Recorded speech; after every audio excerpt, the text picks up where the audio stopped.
Hello everyone.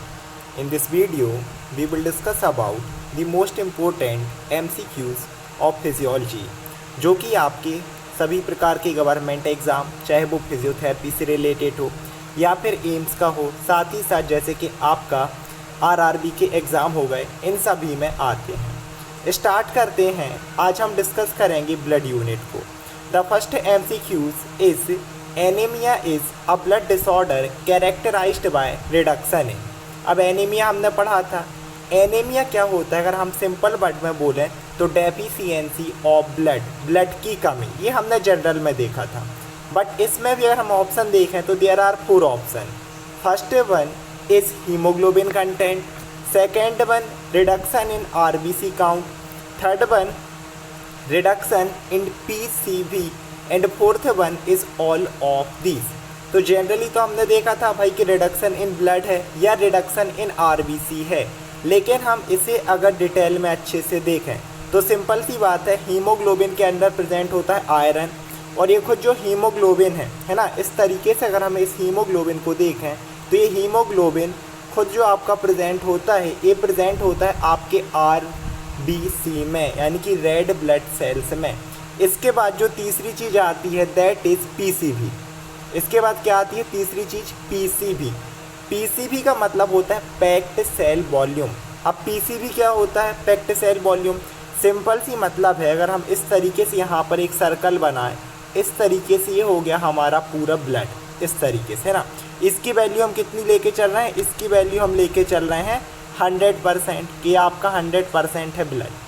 अब इस 100% blood में यहाँ पर आपकी RBC भी प्रेजेंट है, इसी में आपकी यहाँ पर WBC भी प्रेजेंट होंगी, इसी में हम देखें तो और भी बहुत सारे ब्लड कंपोनेंट्स हैं जैसे कि प्लेटलेट्स। लेकिन इस पूरे ब्लड में RBC का जो अमाउंट होता है, मीन्स RBC ने ब्लड का कितना अमाउंट लिया हुआ है और इसे हम परसेंट में देखते हैं, उसी चीज़ को बोला जाता है PCV, पैक्ड सेल वॉल्यूम। तो सिंपल सी बात है, अगर हीमोग्लोबिन कम तो RBC कम, क्योंकि RBC हीमोग्लोबिन से मिलकर बनी है, और RBC कम मतलब PCV come, means packed cell volume.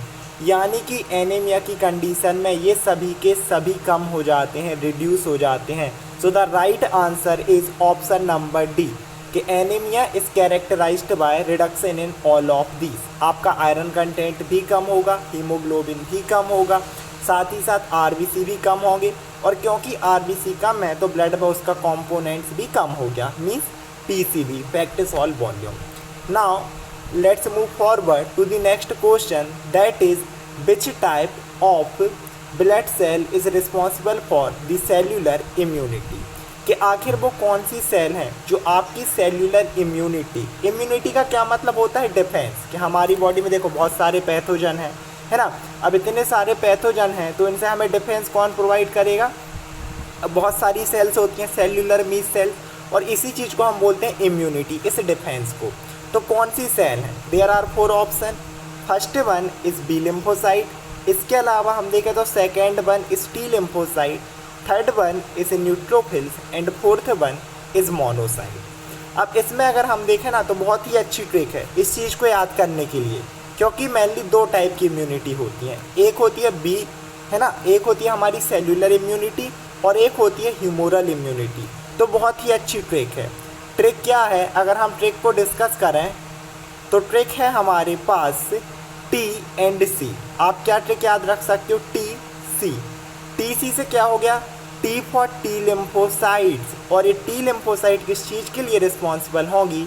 They are responsible for the cellular immunity. तो जो होता है ना TC, ट्रांसफर सर्टिफिकेट, इससे आप इसे बहुत अच्छे से याद रख सकते हो। तो the right answer is T lymphocyte, कि आपकी जो टी लिम्फोसाइट हैं यही किस चीज़ के लिए रिस्पॉन्सिबल होती हैं? T lymphocyte are responsible for the cellular immunity. इसके बाद आगे हम देखते हैं कि और भी यहाँ पर है बी लिम्फोसाइट है। तो बी लिम्फोसाइट जो रिस्पॉन्सिबल होती है ना, ये होती है ह्यूमोरल इम्यूनिटी के लिए। अब दोनों में एक चीज़ और हम समझते हैं, टी लिम्फोसाइट को हम सेल्यूलर क्यों बोल रहे हैं, मतलब टी लिम्फोसाइट सेल्यूलर के लिए रिस्पॉन्सिबल है। हम इसे सेल्यूलर इम्यूनिटी क्यों बोलते हैं? क्योंकि इसमें खुद जो टी लिम्फोसाइट है ना, इसके बहुत सारे टाइप होते हैं। टी हेल्पर सेल होती हैं, मेमोरी सेल होती हैं, ये सारी सेल मिलकर हमें इम्यूनिटी देती हैं, दैट्स वाई सेल्यूलर इम्यूनिटी बोलते हैं। वहीं अगर हम बी लिम्फोसाइट की बात करें तो यहाँ पर ये प्रोड्यूस करते हैं आपके एंटीबॉडीज़, और एंटीबॉडीज़ का जो डिफेंस का काम करें, है ना, और वो जाते हैं आपके ब्लड में। किस किस में जाएंगे? वो जाएंगे आपके ब्लड में, साथ ही साथ जाते हैं आपके लिम्फ में, और जब ये लिम्फ और ब्लड में गए उसके बाद हमें डिफेंस प्रोवाइड करेंगे। दैट इज़ द रीज़न कि इस चीज़ को हम बोलते हैं ह्यूमरल इम्यूनिटी, क्योंकि ब्लड और लिम्फ है हमारे बॉडी फ्लूइड, और ह्यूमर का मतलब होता है फ्लूइड। जैसे आपने एक्वस ह्यूमर देखा होगा, विट्रस ह्यूमर, जो कि आई में प्रेजेंट होते हैं फ्लूइड, तो इसीलिए उसे बोलते हैं बी लिम्फोसाइट। इसके अलावा जो आपका न्यूट्रोफिल्स है, साथ ही साथ मोनोसाइट है, इनका भी डिफेंस में पर्टिकुलरली पार्ट होता है, और ये शो करते हैं फैगोसाइटोसिस। फैगोसाइटोसिस क्या एक और वर्ड मिला? फैगोसाइटोसिस का मतलब ये होता है कि जब भी हमारी बॉडी में मान लो कोई भी बैक्टीरिया आया, वायरस आया, पैथोजन आया, तो ये सेल उस तरीके से, मान लीजिए रहा छोटा सा बैक्टीरिया, इस तरीके से छोटा सा बैक्टीरिया, अब ये जो सेल रहेंगी ना हमारी डिफेंस वाली, चाहे वो आपकी न्यूट्रोफिल्स हो या फिर मोनोसाइट हो, ये क्या करती हैं? इस पैथोजन को एनगल्प करती हैं, मीस निगल लेती हैं और फिर डिस्ट्रॉय कर देती हैं। इसके बाद अब हम देखते हैं हमारा थर्ड क्वेश्चन और next question, that is plasma protein which are responsible for the defence mechanism. Plasma proteins which are responsible for the defence mechanism. आखिर वो कौन से प्लाज्मा प्रोटीन हैं जो हमारी बॉडी में डिफेंस मैकेनिज्म, है ना, मीन्स इम्यूनिटी वही कि हमें प्रोटेक्ट कर रहे हैं पैथोजन से, रिस्पॉन्सिबल है। There are 4 option. First one हम देखें तो fibrinogen, second one albumin, third one is globin and fourth one is none of them. इसमें अगर हम देखें तो जो हमारा प्लाज्मा प्रोटीन है which is responsible for defence, that is globulin. और एक ग्लोब्यूलिन भी होता है हमारा 3 टाइप का। पहला होता है अल्फा ग्लोब्यूलिन, दूसरा हम देखें तो हमारे पास होता है बीटा ग्लोब्यूलिन, और तीसरा हम देखें तो हमारे पास होता है गामा ग्लोब्यूलिन। इन सब में अगर हम मेनली देखें तो जो डिफेंस सिस्टम के लिए रिस्पॉन्सिबल होता है दैट इज़ गामा ग्लोब्यूलिन। और इस गामा में भी अगर मोर डिटेल में हम बात करें ना, तो आप लोगों ने जैसे क्या सुना होगा कि IgG इम्यूनोग्लोब्यूलिन करके सुना होगा कि भाई आपके पास IgG है ना, IgG है, IgM है, IgE है, IgD है, गैम्ड करके आपने सुना होगा, IgA, IgM, IgE, IgD, ये सब टाइप होते हैं आपके गामा ग्लोब्यूलिन के, और वही होते हैं डिफेंस मैकेनिज्म के लिए रिस्पॉन्सिबल, है ना। ये बहुत सारी जगह प्रेजेंट होते हैं, कुछ लिम्फ में, कुछ ब्लड में, कुछ मदर के मिल्क में, इस तरीके से। इसके बाद आगे देखें तो इसका राइट आंसर आप लोगों को मिल गया, दैट इज़ ग्लोब्यूलिन। हमारा जो फोर्थ क्वेश्चन है that is the graveyard of RBC। RBC का ग्रेवयार्ड हम किसे कहते हैं? ग्रेवयार्ड का मतलब क्या होता है? बोलते हैं ना जहाँ पर कब्रिस्तान या कब्रगाह हम बोलें कि RBC का कब्रगाह, मीन्स RBC कहाँ पर मर रही हैं, कहाँ पर गड़ रही हैं, कुछ इस तरीके से आप लोग समझ सकते हो। So there are again 4 option, हमारे पास 4 ऑप्शन है। पहला हमारे पास है लिवर, सेकेंड है हमारे पास स्प्लीन, तीसरा है किडनी, और चौथा है नन ऑफ देम। अब इसको पर्टिकुलरली देखो, जिसने भी मेरे वीडियोस देखे हैं लॉन्ग वाली, ये सारी चीज़ें उसी से हैं, और मैंने सबको पढ़ाया भी है ना। कि अपन ने देखा था पर्टिकुलरली फैट ऑफ RBC, है ना, फैट ऑफ RBC के RBC डिस्ट्रॉय कैसे होती हैं, उसी में हमने देखा था कि जो RBC का डायमीटर है ना, वो एक तो देखो डिस्ट्रक्शन कहाँ होगा, स्प्लीन में। रीज़न क्या है कि जो यहाँ पर कैपिलरीज प्रेजेंट होती है ना, इस तरीके से, मान लो ये है हमारे पास कैपिलरी, ये हो गई हमारे पास कैपिलरी इस तरीके से, और जो यहाँ पर हम बनाते एक हो गई मान लो हमारे पास RBC।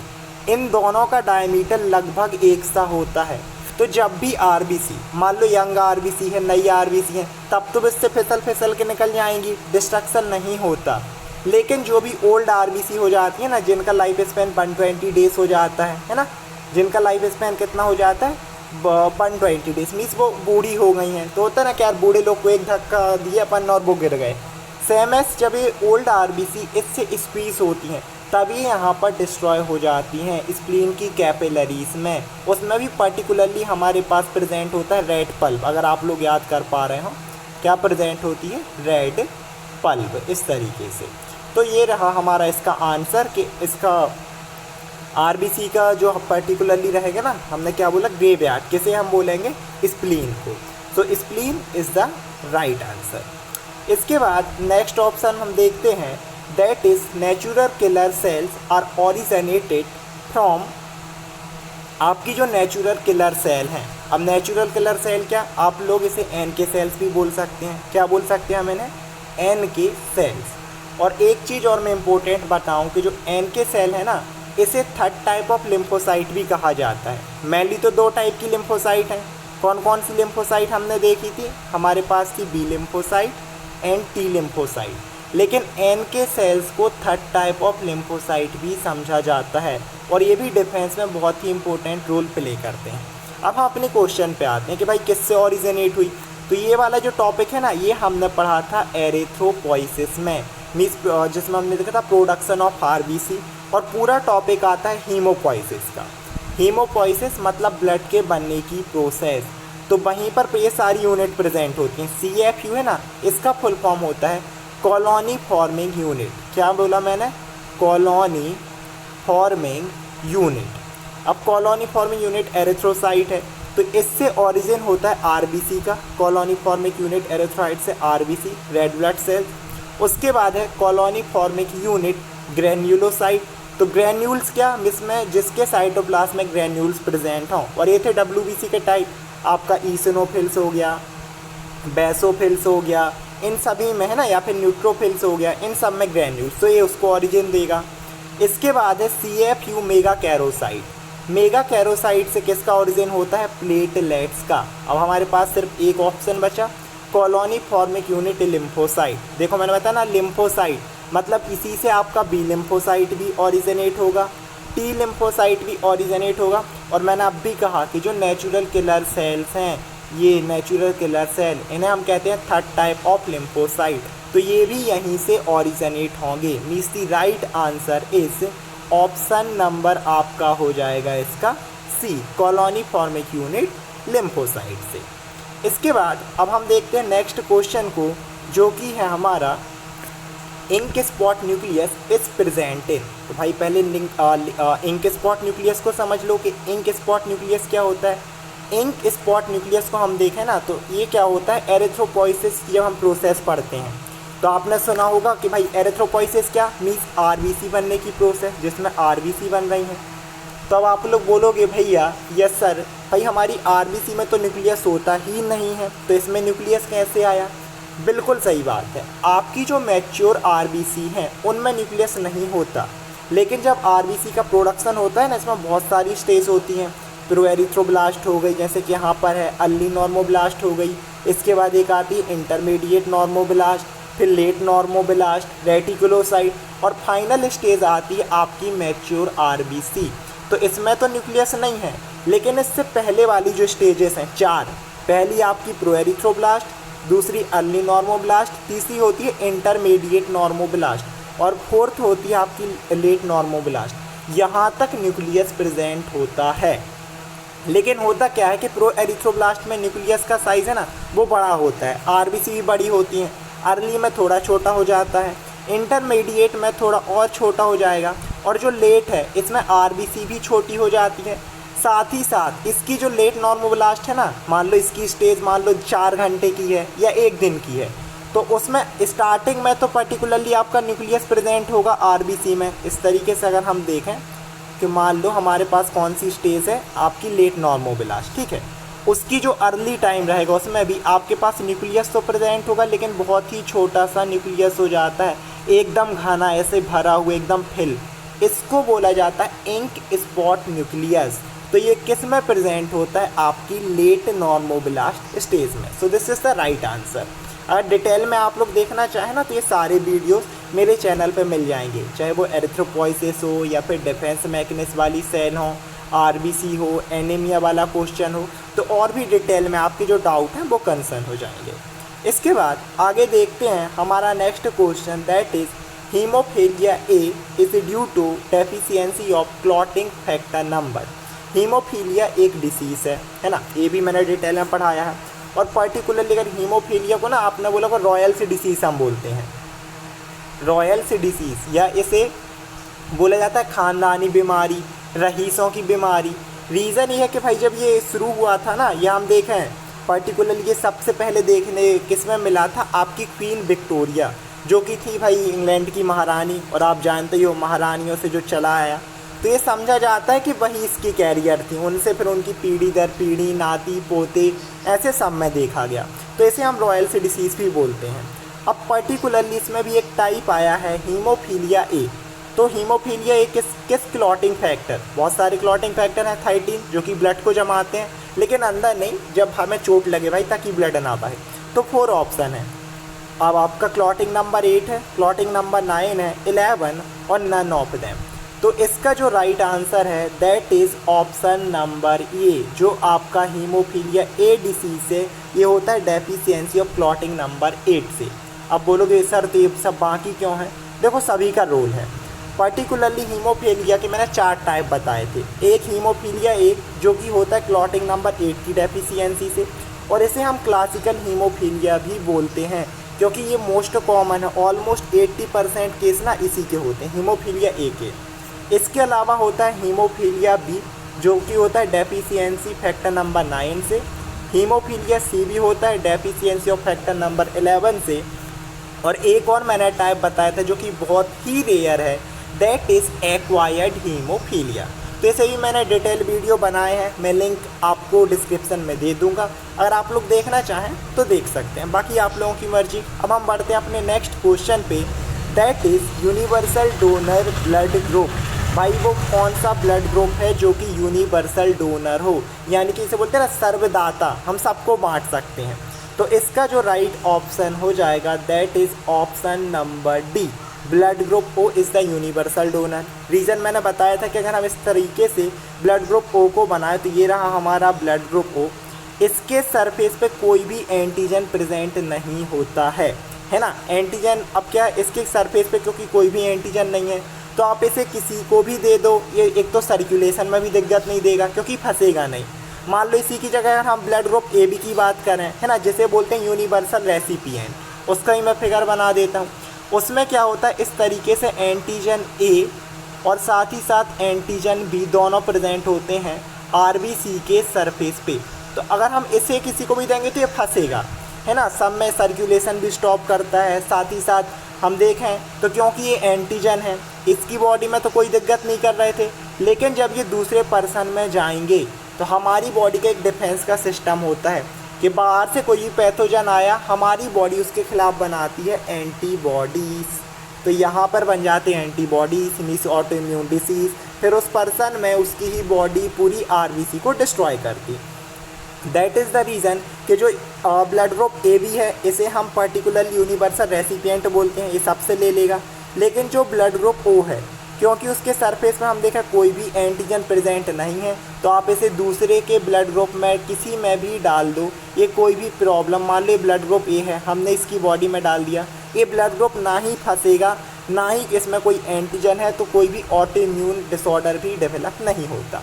अब इसमें भी एक चीज़ और, चलो ये तो नॉर्मल है, अगर कभी आपको ऑप्शन आ जाए कि यूनिवर्सल डोनर ब्लड ग्रुप कौन सा है और 2 ऑप्शन मिल जाए, एक आपको मिल जाए ओ पॉजिटिव और एक आपको मिल जाए ओ नेगेटिव, तब यहाँ आपका जो राइट आंसर है ना वो होगा ओ नेगेटिव। उसका रीज़न भी हम समझते हैं। ओ पॉजिटिव मतलब जिसमें डी एंटीजन प्रेजेंट हो, इस तरीके से मैंने RH फैक्टर बताया सब ब्लड ग्रुप में, है ना, डिटेल में आप वहाँ देख सकते हो। और ओ नेगेटिव में कुछ भी प्रेजेंट नहीं होता, तो अगर हम किसी को पॉजिटिव देंगे तब भी चांस है कि उसमें कोई ना कोई डिसऑर्डर हो जाए या सर्कुलेशन स्टॉप हो, क्योंकि वहाँ पर डी एंटीजन प्रेजेंट है। लेकिन जो ओ नेगेटिव ब्लड ग्रुप है, इसमें कुछ भी नहीं है, तो इसे आप सबको दे सकते हो।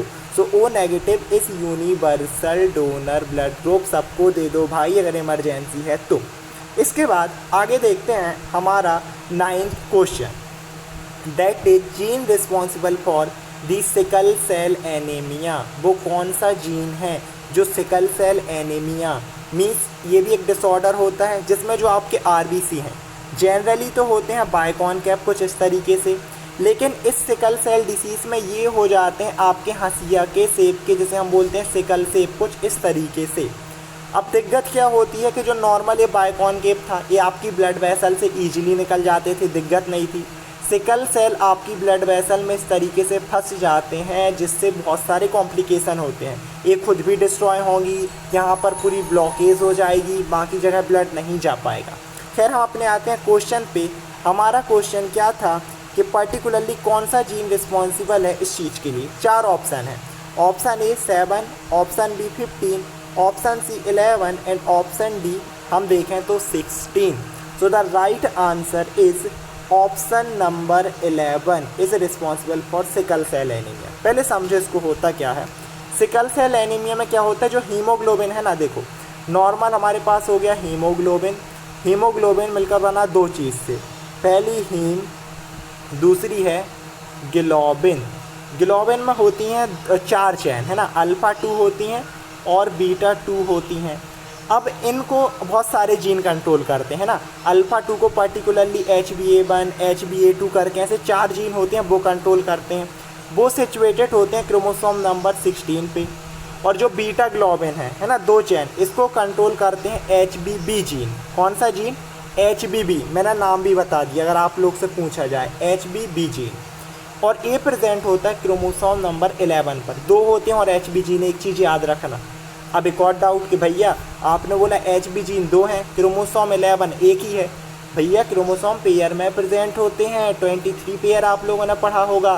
तो यहाँ पर 2 जीन होंगे, किस में प्रेजेंट होते हैं? क्रोमोसोम नंबर 11 पे। और क्या होता है, इसी पे म्यूटेशन हो जाता है। अब बोलोगे भैया म्यूटेशन क्या? म्यूटेशन का मतलब होता है चेंजेस आना, किसका जो स्ट्रक्चर था उसमें कुछ चेंज आ गए हैं, है ना। उस वजह से क्या होता है, इसमें अगर चेंज आया, जैसे यार एक इंसान ही होता टीचर, मैं यूँ पढ़ा रहा हूँ, अभी मेरी हेल्थ अच्छी है तो अच्छे से पढ़ा रहा, मान लो तबीयत ख़राब होती तो मैं सोचते सोचते पढ़ाता, ये आपका हीमोग्लोबिन चेन है, ऐसा है वो, आपका मन ही लगता, आप भाग जाते, काम बिगड़ जाता। सेम है, जब इसमें म्यूटेशन आता है क्रोमोसोम नंबर 11 में, तो आपकी बीटा ग्लोबिन चेन में म्यूटेशन आ जाता है। जैसे ही बीटा ग्लोबिन चेन में म्यूटेशन आया, मीन्स हीमोग्लोबिन चेन में म्यूटेशन हो जाता है। और कहीं ना कहीं इस वजह से जो RBC का शेप है ना, वो चेंज होने लगता है। उसकी बहुत सारी कंडीशन है, डिटेल में देखना है तो आप मेरा लॉन्ग वाला वीडियो देख सकते हैं। अभी हम आगे बढ़ते हैं। हमारा लास्ट क्वेश्चन इस वीडियो का, नॉट दी लीस्ट, आगे बहुत सारी सीरीज़ लेके आऊँगा मैं आप लोगों के लिए। बस अपना सपोर्ट बनाए रखें, जुड़े रहें चैनल के साथ, और प्लीज़ हो सके तो लाइक, शेयर एंड सब्सक्राइब, क्योंकि बहुत ही मेहनत लगती है सब बनाने में। तो अगर हो सके तो आप लोग प्लीज़ लाइक करें, साथ ही साथ शेयर करें अपने दोस्तों को, ताकि वो भी प्रिपेयर हो सकें आने वाले अपकमिंग गवर्नमेंट एग्ज़ाम्स के लिए। आगे देखते हैं next question. Gene responsible for the thalassaemia disease, वो कौन सा जीन है जो थैलेसीमिया डिसीज़ के लिए रिस्पॉन्सिबल है? थैलेसीमिया डिसीज़ भी ब्लड का एक डिसऑर्डर है और इसमें भी हीमोग्लोबिन अफेक्ट होती है। मीन्स आपकी बॉडी नॉर्मल हीमोग्लोबिन नहीं बना पाएगी। तो मैंने पूरा बता दिया कि हीमोग्लोबिन में क्या क्या आया, 2 चीज़ें, एक आई हीम, खैर हीम से मतलब नहीं है, दूसरी थी ग्लोबिन। ग्लोबिन में अल्फ़ा 2 और बीटा 2। तो इसमें कौन से जीन थे? HbA1, HbA2 क्रोमोसोम नंबर 16 पे, यहाँ पर क्रोमोसोम नंबर 11 पर HBB जीन, जो कि बीटा ग्लोबिन को कंट्रोल कर रहा था। अब इसमें क्या होता है, पर्टिकुलरली अगर क्रोमोसोम नंबर 16 पे भी म्यूटेशन है तो भी ये वाला आपका बिगड़ जाएगा। और अगर 11 पे म्यूटेशन है तो आपकी बीटा ग्लोबिन चेन है ना, क्योंकि थैलेसीमिया 2 टाइप का होता है। एक होता है अल्फ़ा थैलेसीमिया, अगर क्रोमोसोम नंबर 16 पे म्यूटेशन है तो आपकी जो अल्फ़ा ग्लोबिन चेन है वो अच्छे से नहीं बनेगी, मतलब हीमोग्लोबिन ख़राब, RBC जल्दी से डिस्ट्रॉय होंगी। उसके साथ अगर क्रोमोसोम 11 नंबर में म्यूटेशन है तो अभी हमने देखा था बीटा ग्लोबिन चेन अफेक्ट हो जाती है, फिर से हीमोग्लोबिन ख़राब, मतलब RBC फिर से जल्दी डिस्ट्रॉय होंगी। तो यहाँ पर आंसर हो जाएगा बोथ ऑफ देम, क्योंकि अगर 11 में म्यूटेशन है तो बीटा थैलेसीमिया होगा, 11 में म्यूटेशन है तो अल्फ़ा थैलेसीमिया होगा।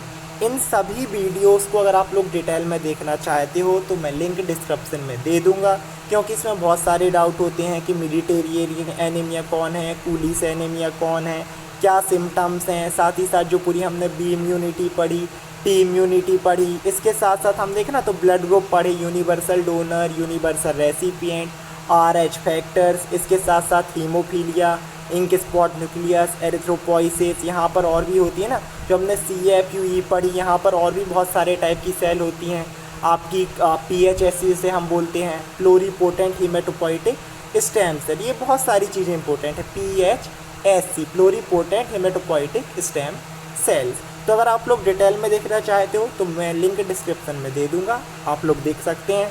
इसके लिए फ़िलहाल देखने के लिए thank you so much everyone. आज के वीडियो में इतना ही, मिलते हैं किसी नए वीडियो के साथ। अगर चीज़ें समझ में आई तो प्लीज़ चैनल को लाइक करें, शेयर करें एंड सब्सक्राइब करें। So please like, share and subscribe my channel. Thank you so much everyone. मिलते हैं फिर एक नई वीडियो में।